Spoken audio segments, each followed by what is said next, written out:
চৌঠা জুলাই প্রতিটি ঘরে দুয়ারে রেশন প্রকল্পের মাধ্যমে এখানে যেহেতু সরকারি চিঠি নয়, লিফলেট দীঘা জগন্নাথ মন্দিরের পবিত্র ছবি ও প্রসাদের প্যাকেট পৌঁছে যাবে। এই প্রসাদের প্যাকেটে থাকছে এক টুকরো গজা, এক টুকরো প্যাড়া, জগন্নাথ দেবের পবিত্র মন্দিরের ছবি। পশ্চিমবঙ্গের সকল পরিবার এই প্রসাদ পাবেন, শুধুমাত্র দুয়ারে রেশন প্রক্রিয়ার মাধ্যমে দেওয়া হবে।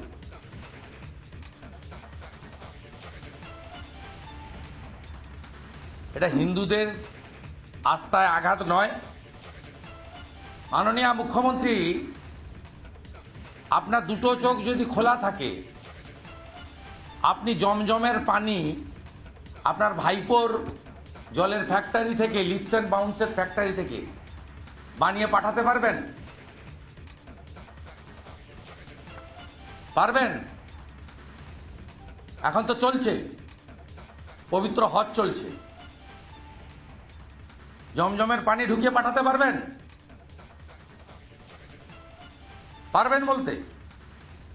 দেখুন, এটা কোনো সাম্প্রদায়িক বক্তব্য নয়। বক্তব্যটা হচ্ছে হিন্দুদের আস্থায় আঘাত করা। প্রসাদের নামে মিষ্টি দোকান থেকে গজা এবং প্যাড়া ঢুকিয়ে রেশন ডিলারদের মাধ্যমে বাধ্য করিয়ে দুয়ারে রেশনের মাধ্যমে হিন্দুদের ভোটকে বিভাজিত করার জন্য তিনি কেবলমাত্র হিন্দু ধর্মের উপরে বারে বারে এই ধরনের আঘাত করেন, যার আমরা বিরোধিতা করি। নবান্ন থেকে ডিএমদের কাছে যে গাইডলাইন গেছে, তাতে বলা হয়েছে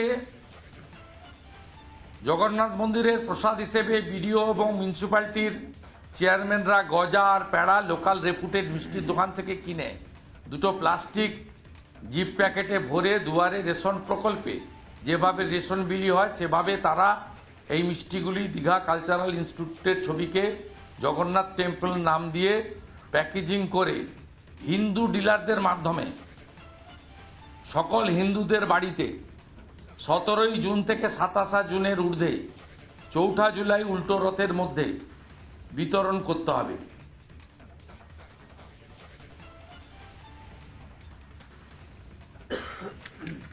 আমরা এটা পর্দা ফাঁস করলাম মাননীয় মুখ্যমন্ত্রীর মিথ্যাচার,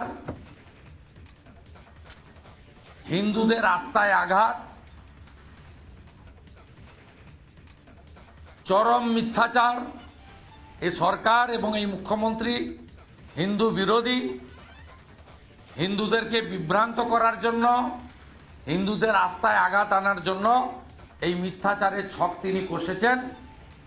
আপনারা বাংলার মানুষ গজা প্যাড়া নিতে পারেন, যদি পচে না যায় প্রসাদ হিসেবে গ্রহণ করবেন না।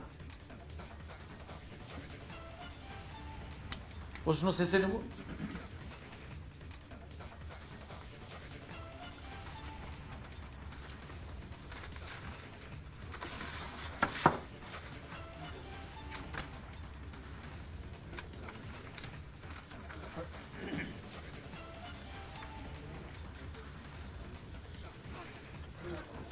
আগামীকাল একটি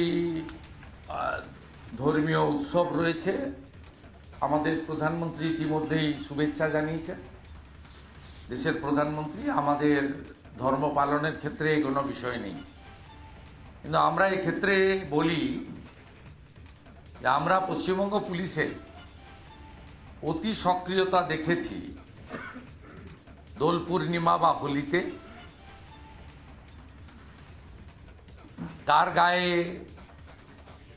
আবির দেওয়া যাবে, কার গায়ে আবির দেওয়া যাবে না, থানা ভিত্তিক মাইকিং মিটিং দেখেছি। আমরা দেওয়ালিতে আতশবাজি উদ্ধার, ব্যবহারে নিষেধাজ্ঞা ইত্যাদিও দেখেছি। কিন্তু আমরা এক্ষেত্রে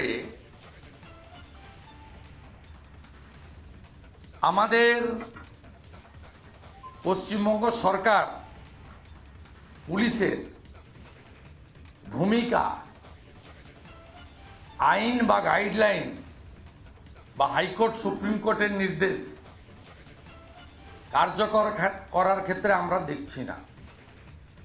উল্টো দিকে আমরা বেআইনিভাবে যে সমস্ত পশু হত্যা করা যাবে না, একমাত্র পশ্চিমবঙ্গে একদম খোলা ময়দান দিয়ে দেওয়া হয়েছে।